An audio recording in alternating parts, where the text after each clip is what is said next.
Ici, nos porcs sont tous élevés en pâturage boisé. C'est vraiment parmi notre mission première d'offrir un bien-être animal. Fait que comme vous pouvez voir, ils ont la forêt tout à eux, des trous de bouette, de l'ombre en masse, parce que c'est des cochons quand même très sensibles là, au soleil puis aux intempéries. Donc, ils ont toute la forêt pour s'abriter.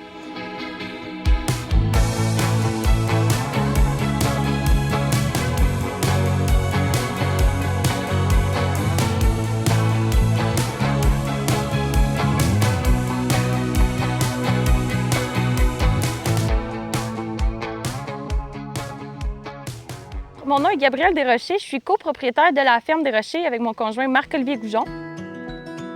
Donc, nous, on est producteurs de porcs, poulets et agneaux, tous des animaux élevés au pâturage et en plein air, directement ici à Pointe-aux-Outardes. Cette année, on commence notre 4e année de production. Donc, on a commencé en 2022 avec seulement des poulets de grains. Puis maintenant, rendu en 2025, on élargit les productions pour se diversifier de plus en plus. Quand on a commencé juste avec des poulets de grains pour tenter un peu le marché de la production animale, la viande, si ça se vendait bien dans la région. Ça a très bien marché. On a une belle réponse là, de la population dans la Manicouagan, Bécomo alentour. Donc directement en 2023, on a commencé porc et agneaux, en plus des poulets de grains. Donc, après ça, 2024-2025, on continue avec poulet, porc, agneau. Et 2024-2025, on a commencé de l'agrotourisme à la ferme. Donc, tant qu'à avoir des animaux sur le terrain, on s'est dit on va faire profiter les gens, les familles. Donc, les gens peuvent venir faire des visites guidées ou des visites libres directement sur la ferme, toucher, nourrir les animaux, puis s'amuser toute la journée.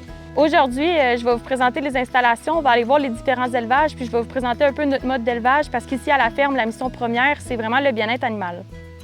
Donc, à la ferme, présentement, on élève une 30aine d'agneaux environ. Puis nous, dans le fond, on est producteurs, on fait la finition des agneaux. Donc, on les élève quand ils sont sevrés d'un autre producteur, puis on les emmène ici à la ferme des Rochers pour faire la finition juste avant la boucherie qu'on fait à l'automne. Donc, on a une 30aine de moutons élevés en plein air que vous pouvez voir derrière moi. Donc, l'agneau, on est présentement parmi les seuls producteurs d'agneaux sur la Côte-Nord. C'est vraiment une petite viande de qualité, puis quand même recherchée ici. Parce que souvent, à l'épicerie, on a de la misère à trouver toutes les pièces de viande de l'agneau. On trouve juste, mettons, les côtelettes, les gigots. Mais ce qui est le fun avec nous, quand que les gens prennent un demi-agneau, un agneau complet, ils se ramassent vraiment avec les pièces de viande en entier de l'animal. Donc, des pièces qu'on ne retrouve pas dans les supermarchés. Nous, ici, on fait vraiment vente directe aux consommateurs. On n'est pas encore dans les épiceries ou dans les grandes surfaces. Donc, on a un kiosque directement à la ferme. Sinon, les gens peuvent aussi réserver un demi-agneau, un agneau plein. Pareil pour le porc, là, on peut prendre un demi-porc, un porc au complet. Puis, ils viennent chercher ça directement à la ferme. Donc, il n'y a vraiment pas d'entre-deux entre nous et le client. Notre principal défi, je dirais, d'élever de l'agneau puis du porc sur la Côte-Nord, c'est la proximité des abattoirs. Parce que là, il n'y a pas d'abattoir ni dans Charlevoix ni sur la Côte-Nord. Donc, nous, on doit prendre le bateau, traverser l'autre bord du fleuve, le traverser Bécomo-Matane. Donc, ça, c'est vraiment notre plus gros défi à la ferme, la proximité des abattoirs.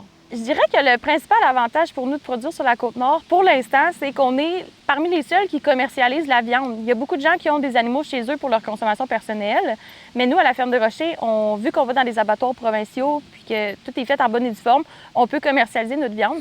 Donc, on a une un bel engouement là, de la population locale pour nos viandes. On n'a pas de misère à écouler nos viandes. C'est vraiment encourageant. Puis pareil pour l'agrotourisme, oui, il y a la ferme 5 étoiles, sinon il y a la ferme Manicouagan aussi qui ouvre ses portes, mais ici dans Manicouagan, production animale, là, on est parmi les seuls qui ouvrent les portes, donc on a des belles réponses des familles là, qui viennent visiter la ferme.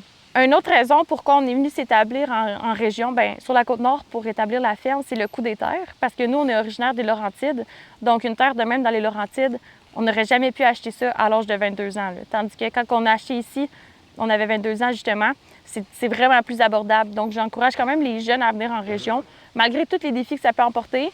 Si tu as l'énergie à mettre dans une entreprise, ça vaut la peine de s'établir où les terres sont plus abordables.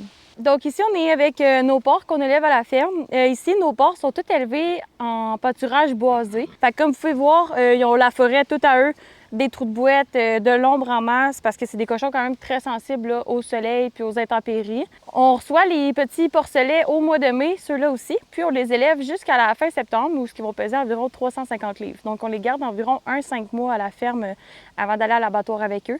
Je dirais qu'après le poulet de grain, le porc, c'est vraiment la viande la plus populaire à la ferme. Quand on sort les réservations pour les demi-porcs, ça part super vite. Donc, on est vraiment parti sur une bonne lancée dans la Manicouagan. Les gens sont très, très répondants là, pour la viande de porc.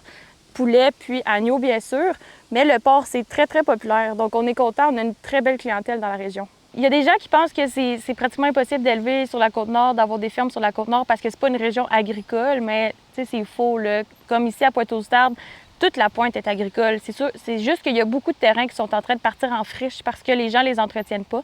Mais il y a beaucoup, beaucoup de potentiel sur la Côte-Nord.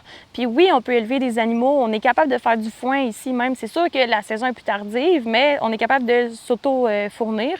Il faut vraiment aimer ce qu'on fait. C'est sûr que si t'aimes pas ça, c'est pas possible parce que ça demande énormément de temps, d'énergie avant de voir les revenus puis les profits. Puis comme je parlais, devoir aller à l'abattoir l'autre bord du fleuve, c'est tout ça qu'il faut penser avant de se lancer en affaires. Un bon défi, autant production maraîchère qu'animale. Je pense que toutes les productions, c'est que les revenus viennent une fois que la production est terminée. Hein? Donc, une fois que la boucherie est faite puis qu'on vend les viandes dans notre kiosque, on reçoit finalement nos revenus. Mais nous, à la ferme, au début de l'année, au mois d'avril, on prend des réservations pour les demi-animaux. Puis les gens sont conscients aussi que ça nous aide à démarrer la saison. Parce que quand les gens réservent un demi-animal ou un animal plein, ils nous donnent un dépôt. Fait que c'est vraiment de l'agriculture soutenue par la communauté parce que grâce à ce dépôt-là, on est capable de commencer notre saison de ferme puis de poursuivre jusqu'à finalement faire nos ventes à l'automne.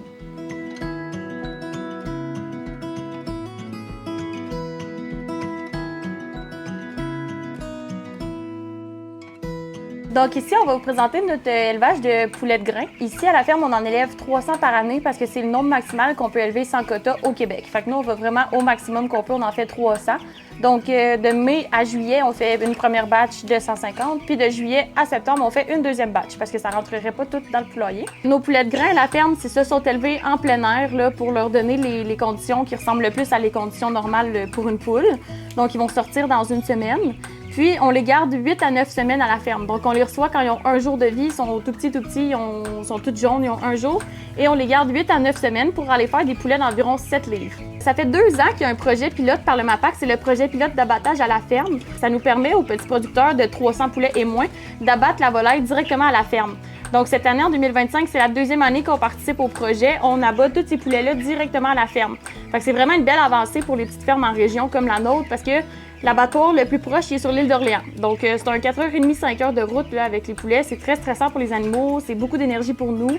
Donc, ça fait 2 ans là, qu'on peut faire ce projet-là. Ça aide à réduire les coûts, réduire le stress de l'animal. Puis, ça reste 100% local parce qu'on les reçoit un jour et on les abat, on les emballe, on fait le produit fini. Donc, de A à Z, c'est vraiment nous qui faisons toute notre production pour les poulets. Depuis la pandémie, je trouve que les gens ils consomment de plus en plus localement. Les gens sont vraiment plus conscientisés là, aux producteurs locaux. J'ai débuté un peu après la pandémie, mais tout de suite, les gens ils venaient puis on vendait tout d'un coup.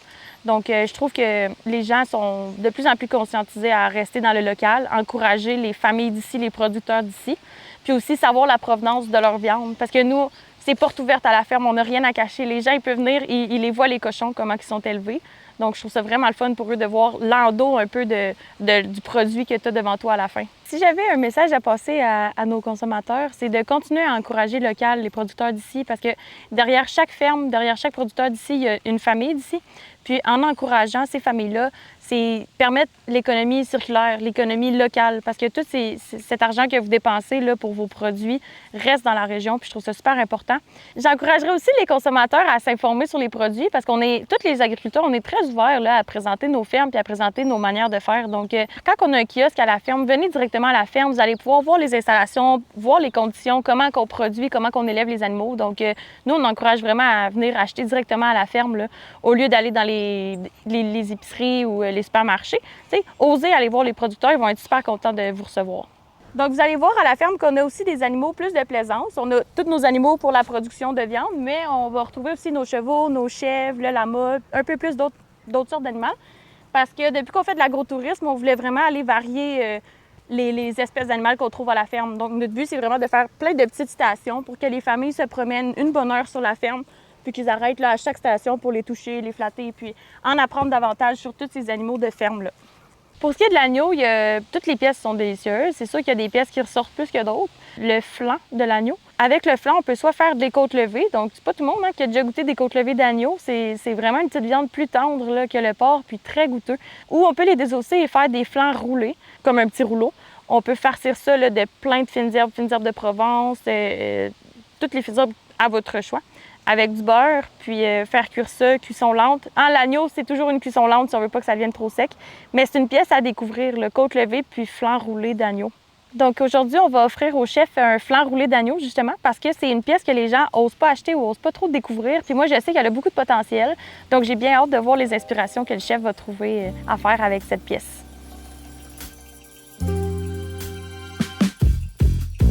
Bonjour, bienvenue dans la cuisine du Barbare et l'Ivrogne. Mon nom est Billy Tanguay-Labrie et voici mon associé Jordan Simard. Aujourd'hui, comme défi en cuisine, l'agneau. Aujourd'hui, on a un très beau produit des fermes Desrochers qu'on les remercie beaucoup. Alors, on passe. Aujourd'hui, on a un très beau produit qui est le flan d'agneau. Très délicat comme produit. On a un produit qui est pas très épais, donc une cuisson qui va être rapide pour y donner plus de goût puis pour être sûr qu'il garde le plus de gras possible. On va se faire une roulade avec ça. On va utiliser des poivrons grillés, de la moutarde à l'ancienne, un fromage. Ici, on a du cheddar, mais vous pouvez prendre mozzarella, Doremi ou autre fromage que vous appréciez. Fait qu'on va commencer la recette. On va se mettre un petit peu d'huile, un peu de sel, un peu de poivre, la moutarde. La moutarde, on va venir l'étendre le plus possible. J'aime beaucoup les grains de la moutarde dans des recettes. Ensuite, les poivrons grillés. Ce qu'on va faire, on va se faire un côté de poivron, comme ça ici. Et on va se mettre notre fromage. Encore là, même principe, seulement d'un côté. Et on va venir rouler notre pièce de viande. Nous, ici, en restaurant, on a de la corde. Donc, on va venir ficeler notre agneau.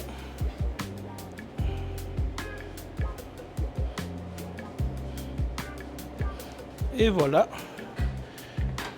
On va la faire saisir de tous les côtés. Ensuite, on va l'envoyer au four. Ce qu'on veut, c'est venir vraiment saisir la viande. Fait que plus que votre poêlonne va être chaude, moins qu'elle va bouillir votre viande. Ce que vous voulez, c'est faire saisir et non bouillir. Fait qu'on va attendre que notre poêlonne soit extrêmement chaude pour tout cuire.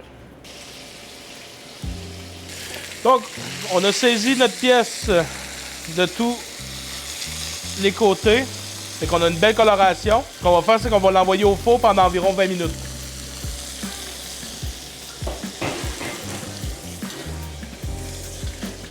Fait qu'on va regarder notre agneau au four. Selon moi, c'est prêt. Pour savoir si c'est prêt, souvent, moi, j'y vais vraiment juste au toucher. Ça la rebondit pas trop. C'est comme là, quand je la touche, c'est pas caoutchouteux. Je sens vraiment la viande. On va la faire reposer pendant une quinzaine de minutes avant de la découper. Et pour être sûr qu'elle refroidit pas trop, on va lui mettre papier d'aluminium.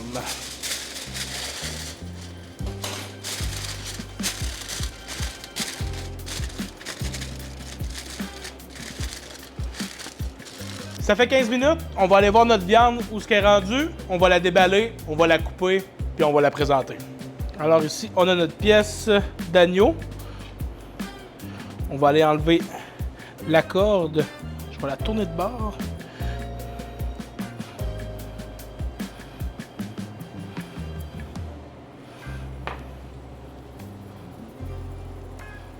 Oh oui. Belle cuisson. Fait que on va finir de couper ça. On va le dresser dans l'assiette.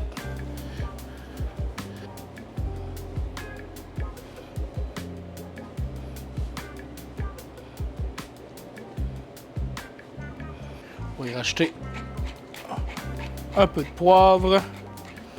Alors ici, on a un beau flan d'agneau de la Côte-Nord préparé juste pour vous. Une bonne appétit.